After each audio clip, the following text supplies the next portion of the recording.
are 10 times more talented than I was.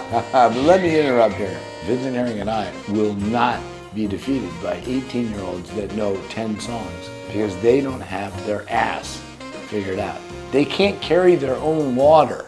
Stopping, slowing down, and thinking is not part of culture anymore. Raw talent and ability to play is greater. However, the ability to play music is far, far less. Play beautifully and don't worry about being unique because you're already unique. Hello everybody, my name is Eric Alexander, my tenor saxophone. My name is Vincent Herring, and I'm primarily an alto saxophonist, but I do play tenor and soprano as well. And I think this is my third time in Korea. Charlie Parker or John Coltrane? Charlie Parker. Without a doubt, it would be Charlie Parker because Charlie Parker greatly influenced John Coltrane. I think it's a generational thing. If you ask older guys, it's not even close. They will always say Charlie Parker. Everybody. And as it gets farther away, like today, students will tend to admire Coltrane more, and they can't necessarily hear Charlie Parker. What was your biggest lesson that you learned from your lead? To never try less than 150% as if I'm going to die in a nuclear holocaust. Always pay the musicians when you get paid. and why do I say that? That was a lesson from Nat Adderley. And I remember once he wanted to pay me, and I was like, oh, I don't need the money, I can get it later. He's like, you get your ass over here. There's a tradition in jazz. Like when we play, I'm not thinking about representing history. That's not what I'm thinking. But I've listened so much to the history of the music as I continue to play. That's a part of me, and so it continues that legacy. You've got students that said, how come I just can't play language? And it's because they don't have any of the history of the music. So listening is also a very important point. You have to really check out as much stuff as possible. You're not going to like everything. I don't like everything, but I make it a point of checking out. Like for instance, I was never a big Thelonious Monk fan. However, I'm trying to play jazz. There's no way to avoid that. You know, it's just you have a certain responsibility to check out the history of this music in order to continue playing, in my opinion. Sir Isaac Newton said, if I have seen further, it's because I've sat on the shoulders of giants. And Pablo Picasso said, great artists don't imitate, they steal. Now, that one needs a little clarification. If I like something that Vincent plays, and I figure it out, okay, I write it down. But if I only learn it in the key that he played it, and if I don't understand what it is harmonically, and if I don't transpose it, I haven't stolen it. If I steal your car, I can do anything I want if I steal it. Most younger musicians do, unfortunately, at their own peril. They're just borrowing language from other musicians, or they're chasing ghosts, like they're chasing dead musicians, which is not bad. It's better than sounding like crap. But you're never, ever, ever going to be an individual unless you stop trying to be other people. That's what he was just saying. And then saying that I want to be my own person is a stupidity.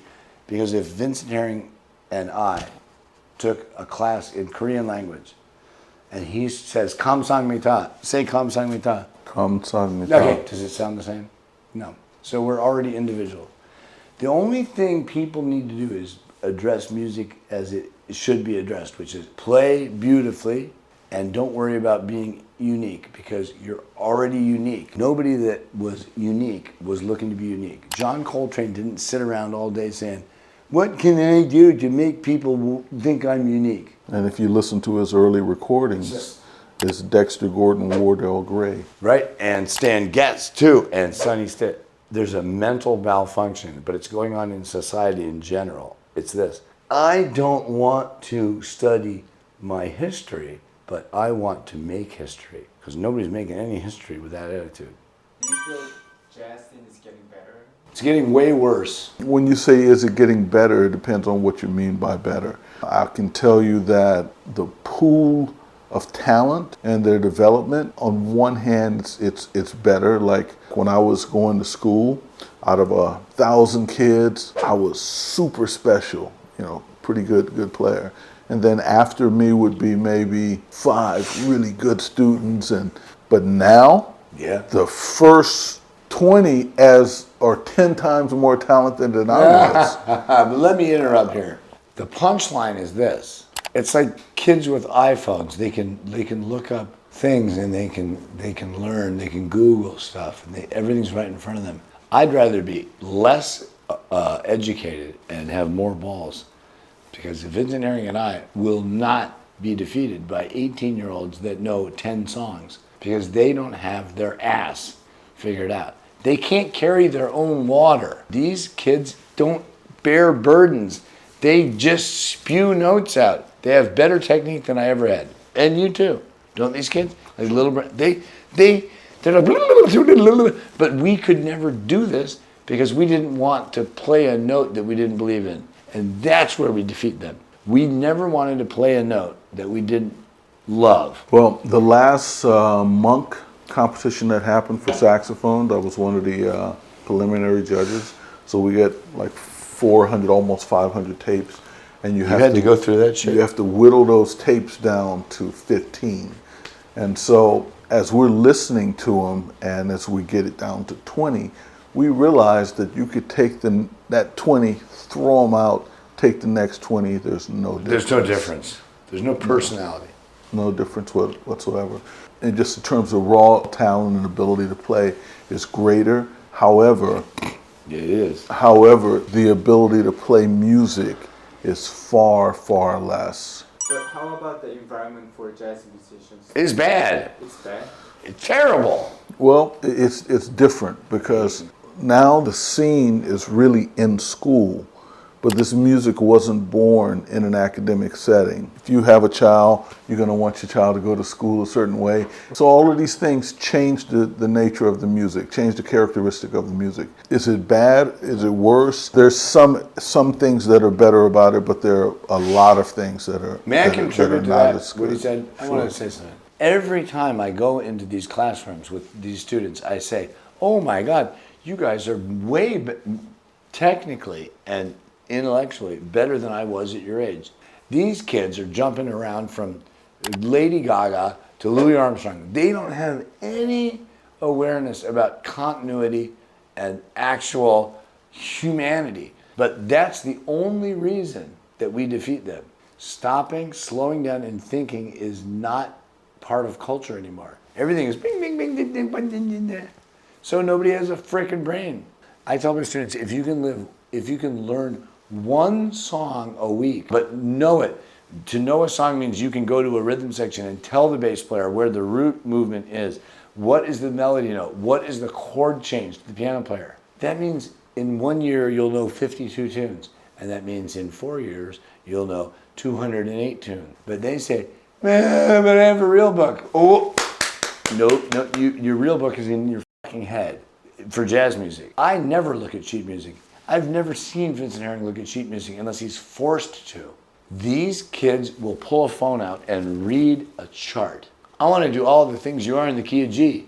Guess what? Eric already knows what it is. I already transposed the whole tune. These kids are like scrambling to transpose. They don't use their noodle. It's about how people go about learning. Like when I mentioned that kids don't really hear Charlie Parker, who he is. Like studying with Phil Woods, Phil would tell me stories about Charlie Parker and how impactful that was. Where today, kids have such good technical facility, Charlie Parker playing his technical facility is no longer super impressive to everybody. So they can't really hear Charlie Parker. The vocabulary sounds old to them. They can play all the things he played and it's no longer special. Even so, they still haven't heard him. But I had the same exact thing happen to me when I first came to New York. I was walking to a club called the Jazz Cultural Theater. Lou Donaldson was standing outside the club. And he says, is that alto saxophone? I said, yes. He says, you don't know any Charlie Parker. And I said, oh, I know 20, 21 solos. And him and his friend started laughing. You ain't heard no Charlie Parker. I know exactly what they mean now, but at the time, of course, I didn't. I'm like, in fact, the phrase he used was, you never heard Charlie Parker. And after hearing some other great players in life, I know exactly what they mean.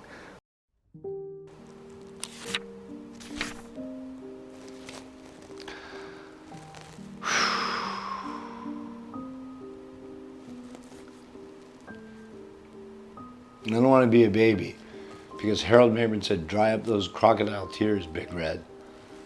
Harold Mabern grabbed me when I was a piece of dog meat and couldn't play anything because he heard something. And he said, listen to me, I'm going to help you. And I thank God that I had the wherewithal to see that he was serious. I don't know what it was, because most people, look, he would help anybody. Harold Mabern would have helped any human being on earth that wanted help, but he offered me help and I took it. So from that moment on, first he was my mentor, then he was my surrogate father, and you know what he became? Then he was my best friend, and then he was an old man that I had to take care of. And I want to say I love you, Harold Mabern. That's it. And I'm not crying, Harold, you big jerk. That's it. Let's get to the interview. Harold, you know what? You suck. That's a hard one to follow. No, it's fine. I feel good. I gotta let that shit out from time. Yeah, but then you put it on me.